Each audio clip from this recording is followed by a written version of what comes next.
Well, good morning, everybody. We're continuing our reading of the book of Proverbs as part of our Bible reading plan here at First Baptist Church. And today we are in chapter 8. So glad you've joined us, and I hope you've already read this chapter.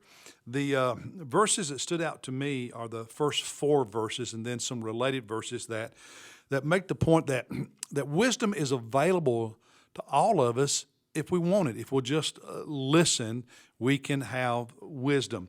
So let's read the first 4 verses together and then talk about it for a moment.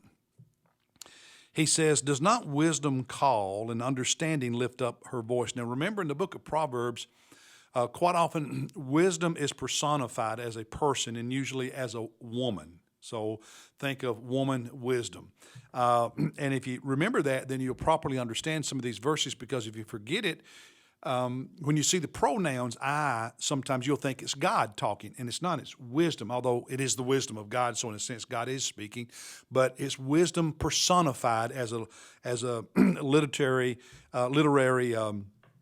approach here. So, does not wisdom call and understanding lift up her voice? There's an example of wisdom being personified as a woman. Lift up her voice on top of the heights beside the way, on the hills beside the roads, where the paths meet, she takes her stand. Beside the gates at the opening of the city, where people would enter the city through the gates that were part of the city wall. At the entrance of the doors, she cries out. So wisdom is, out at the intersections of the highways, the entrance to the cities, is everywhere. Verse 4, "To you, O men, I call." Wisdom, woman, wisdom, I call, and my voice is to the sons of men. O naive ones, understand prudence, and O fools, understand wisdom. Then verse 6, listen, and I will speak noble things, and the opening of my lips will reveal right things, for my mouth will utter truth. So woman wisdom is saying to people, to men and to people, I'm speaking, I'm calling out to you. If you will listen, I'm going to teach you beautiful things, noble things, true things. Wisdom is available. And she says that she's more valuable than money. Look at verses 10 and 11. "Take my instruction and not silver, and knowledge rather than choicest gold. For wisdom is better than jewels, and all desirable things cannot compare with her." You can be wealthy and a fool. Wisdom, God's wisdom, is more valuable than any possession, anything you can work for, anything you can achieve, anything you can earn, anything you can purchase. It's more valuable than the biggest bank account. And wisdom is yours. She's calling out to you, and she's yours if you want. Look at verse 17.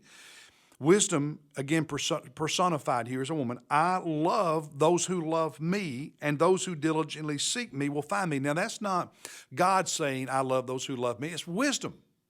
Wisdom saying, "I love those who love me." When you love wisdom, wisdom loves you back. And if you diligently seek woman wisdom, you will find her. All you have to do is want it and look for her. She is there. Wisdom is always available. And wisdom is eternal. It doesn't change. Look at verse 23. From everlasting I was established. I was there in the very beginning. From the earliest times of earth. And then wisdom here personified again. "When there was no depths, I was brought forth. When there were no springs abounding with water, before the mountains were settled, before the hills, I was brought forth." In other words, before God created water and mountain and dry land on earth, wisdom existed.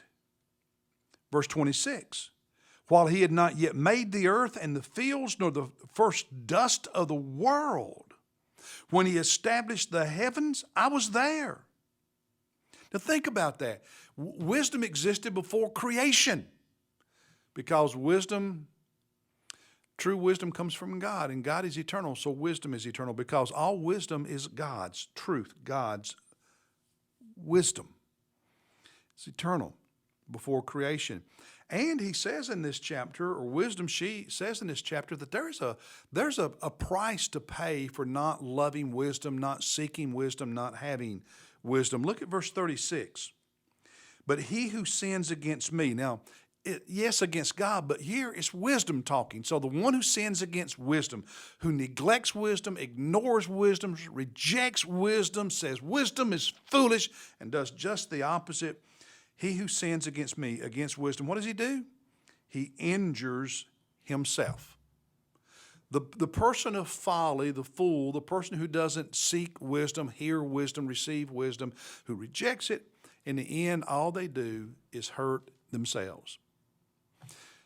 Isn't that true? That every time we don't listen to God and we listen to the wrong voice, we end up hurting ourselves. And it's also true we end up hurting other people quite often, don't we? So be the kind of person who seeks the wisdom of God. Love wisdom, and wisdom will love you right back. And one of the wisest things you can do is read God's word every day. So no matter what's going on in your life, or how discouraged you become, or how tired you are, don't you ever give up on reading God's word. Don't you ever quit on this Bible reading plan, and don't you ever stop watching these devotions.